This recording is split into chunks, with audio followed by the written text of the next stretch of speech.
the gateway, which you may just be able to see here, which used to hold stakes with the heads of executed traitors on.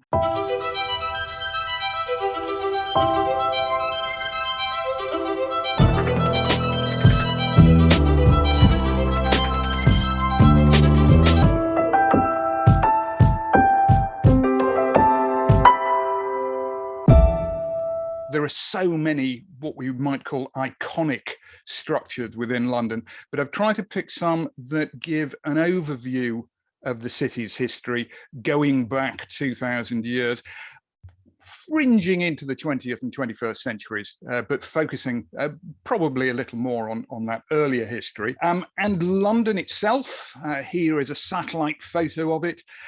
Some 600 square miles within the political boundary of what's called Greater London. Those are the 32 boroughs of the capital of the UK. About 9 million people who live here. It's the biggest it's been throughout its history. Another 10 million or so in the area around it. The biggest city in Europe, by far the biggest city in the UK. It is bigger than the next 20 cities put together, and possibly one of the most, if not the most, diverse city on the planet. A huge mix of different cultures within it. There are said to be 300 different languages spoken in the schools of London. This is London Bridge. The one that we can see is the medieval one, built in around 1200, which I'll come to in a second. But the bridge is the reason why London exists. We go back to the first century of the first millennium, about 55 AD. That is when the Romans put up the first bridge. Before that, there was no London. Maybe a few sort of scattered collections of farmhouses, but there was no city as such. The Romans, after their invasion, moved northwards. They found a place on this wide, broad river that they could ford, and then they could, over which they could build a bridge. The water was deep enough at one point to bring their ships in.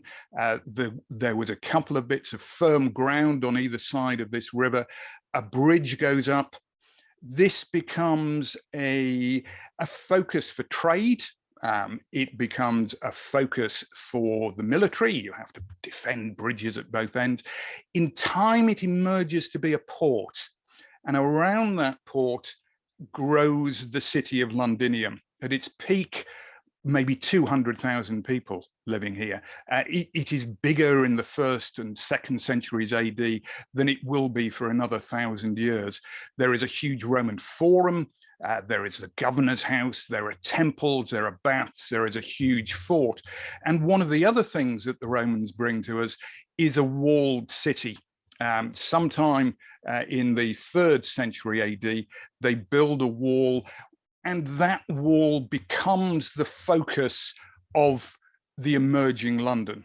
And what we still call the City of London, the financial district, is still contained pretty much within the remains of this wall.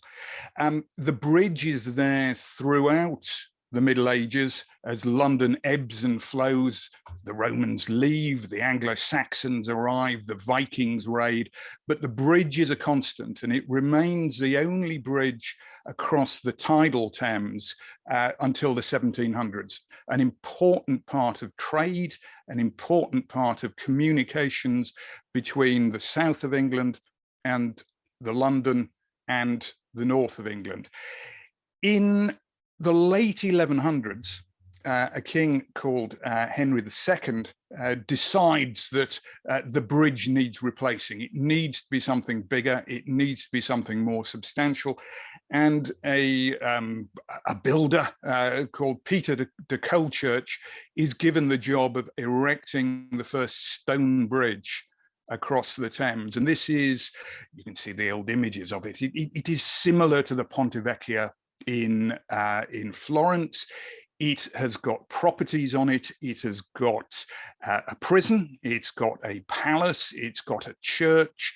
At one point, there are 140 houses with shops, with workshops that are 3 or 4 stories high along the whole bridge. It is one of the principal streets in London.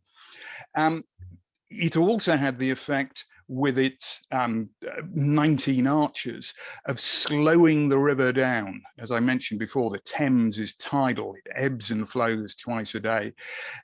The starlings, as they were called, that supported the bridge, and the arches there meant that at times the river was moving so slowly that it would freeze, and great frost fairs, as they were known, were held upriver of the bridge when the river froze. Those disappeared when this old London Bridge was replaced in the 1830s. This was another stone structure, but with broader arches. The river was not held up so much. The shops had all gone by then, the magnificent temples, the gateway, which you may just be able to see here, which used to hold stakes with the heads of executed traitors on, that had all gone by the 1800s. The 1830s bridge survived into the 1960s, when that in turn was replaced. That 1830s bridge, for those of you who ever go to Arizona, can be seen in Lake Havasu City. It was bought lock, stock and barrel by an entrepreneur and shipped out to form a bridge in the desert. They dug a river underneath it, and replaced with what is probably the most disappointing bridge in the whole of London, this modern concrete structure that has been there since the early 70s. This is the modern day London Bridge. Nowhere near as romantic as the old housed bridge, but still important for trade and for connections, and with this legacy going back nearly 2,000 years. It's not to be confused with, and this frequently happened, not to be confused with the Tower Bridge. This is sometimes referred to as London Bridge and is definitely pretty iconic. This is the one that lifts up in the middle.